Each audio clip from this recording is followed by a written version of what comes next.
Chapitre 19. Transmettre et stocker l'information. Grand 3. Signal analogique et signal numérique. Premièrement, quelle est la différence entre les deux types de signaux?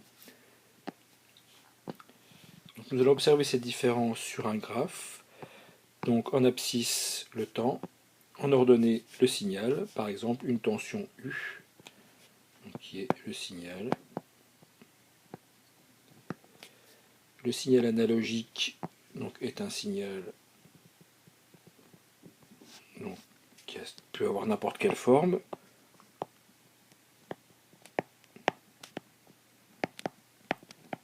Le signal numérique, lui, est discret, c'est-à-dire qu'il va se comporter par paliers.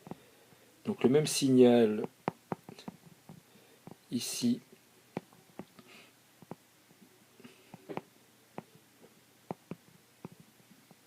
numérique, donc le signal qui est représenté, donc les traits qui sont en rouge. Alors en fait, voilà, hop, hop, hop, hop. Globalement, alors je vais mettre uniquement indiqué le signal qui est numérique. Donc le signal numérique, le voici. Alors attendez, je vais effacer la partie qui correspond à la construction du signal numérique. Et en fait, voici le signal numérique. Donc ce sont les traits rouges ici.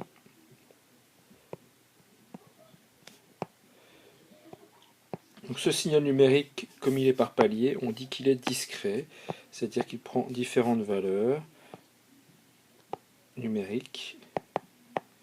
Et nous allons voir comment est caractérisé ce signal numérique. Donc c'est deuxièmement, caractérisation, donc caractéristique plutôt,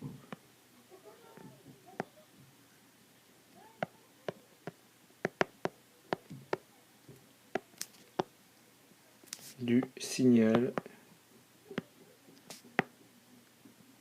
numérique.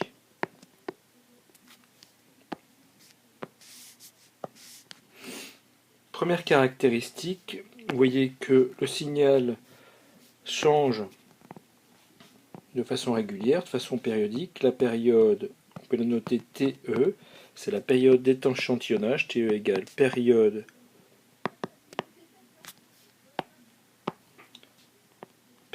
d'échantillonnage.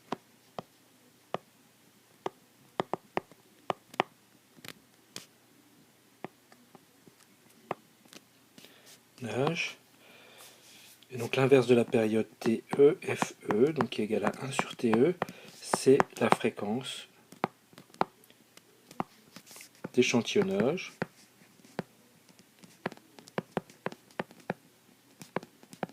Plus la période d'échantillonnage est petite, c'est-à-dire plus la fréquence d'échantillonnage est grande, et plus l'échantillonnage va être précis parce qu'il va correspondre le plus près possible à la courbe. Par exemple, si je redessine ici la courbe, alors avec des axes, alors les axes sont dessinés un peu rapidement, voici la courbe ici, donc voici une période d'échantillonnage assez élevée, donc vous voyez ici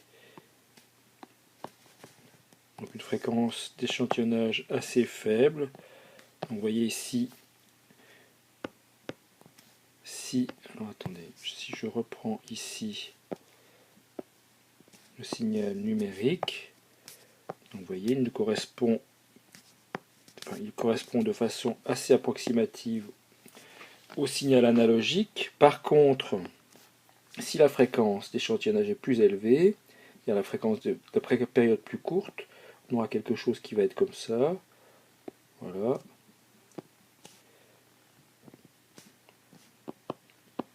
Je représente en pointillé les points de jonction ici. Voilà. Voilà. Etc. etc. Donc là, bien sûr, vous comprenez que cette fois-ci, la période d'échantillonnage étant plus courte, le signal numérique est beaucoup plus fidèle et beaucoup plus proche du signal analogique que dans le premier cas où la période d'échantillonnage est plus grande. Deuxième caractéristique du signal numérique, c'est ce qu'on appelle la résolution. Elle est égale à un nombre n, donc c'est égal au nombre de bits, c'est-à-dire à la 2 puissance n. Donc par exemple, si n égale 8, c'est-à-dire 8 bits, on aura une résolution de 2 puissance 8, c'est-à-dire 256.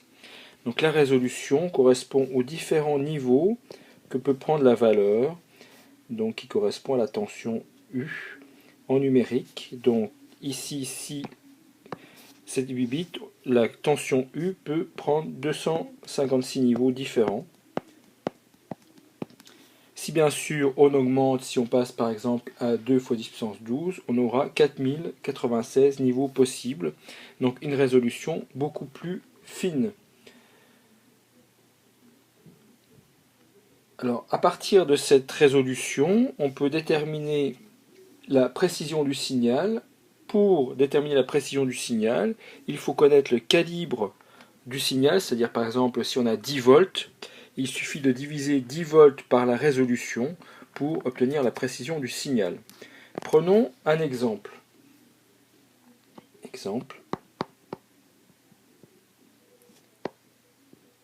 Les cartes d'acquisition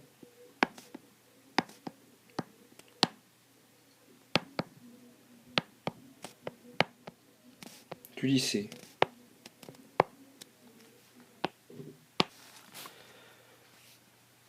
Donc la fréquence d'échantillonnage des cartes d'acquisition est de 10 MHz.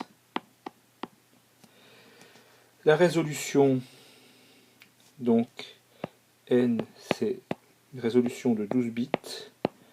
Donc ça fait 2 fois 10 puissance 12, c'est-à-dire 4096 niveaux.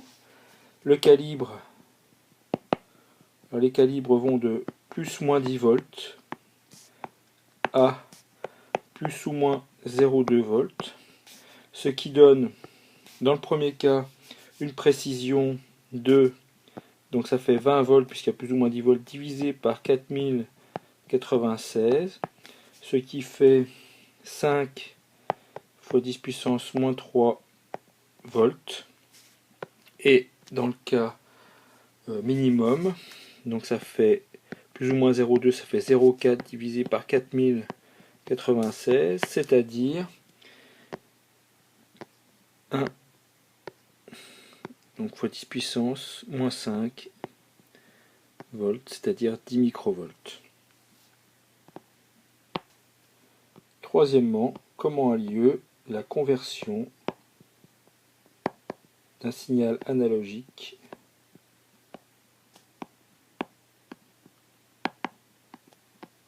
en un signal numérique.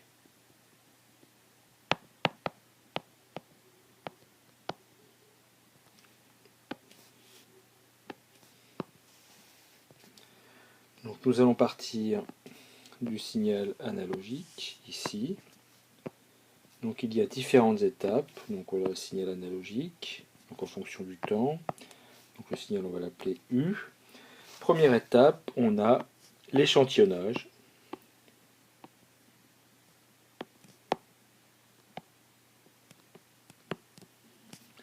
C'est-à-dire que ici,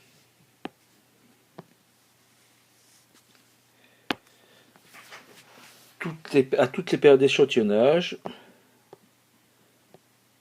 la carte va prélever un point qui correspond au signal ici.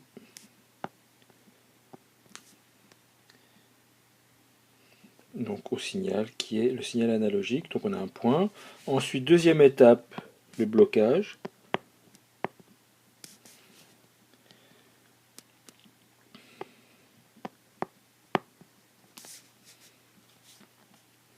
Donc cette fois-ci,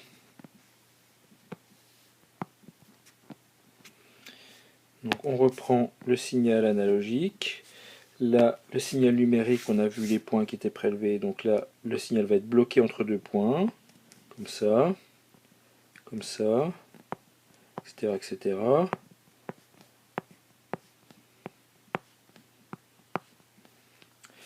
Et troisième étape, ici, la quantification.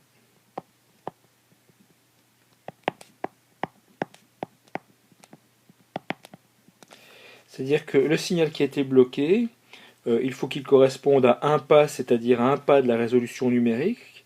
Donc comme il y a par exemple pour 8 bits 256 pas, si, donc par exemple si je vais faire un zoom sur par exemple le pas qui est ici, voilà, si le pas qui a été trouvé ici ne correspond pas exactement à un des 256 niveaux, la quantification va ramener le pas au niveau correspondant qui va être plus ou moins élevé. Donc ici, par exemple ici, le suivant ça va être pareil, donc on va voir une quantification qui va être plus précise en fonction de la précision, de la résolution de la carte. Donc soit la quantification est grossière, soit la quantification est précise, suivant la résolution de la carte.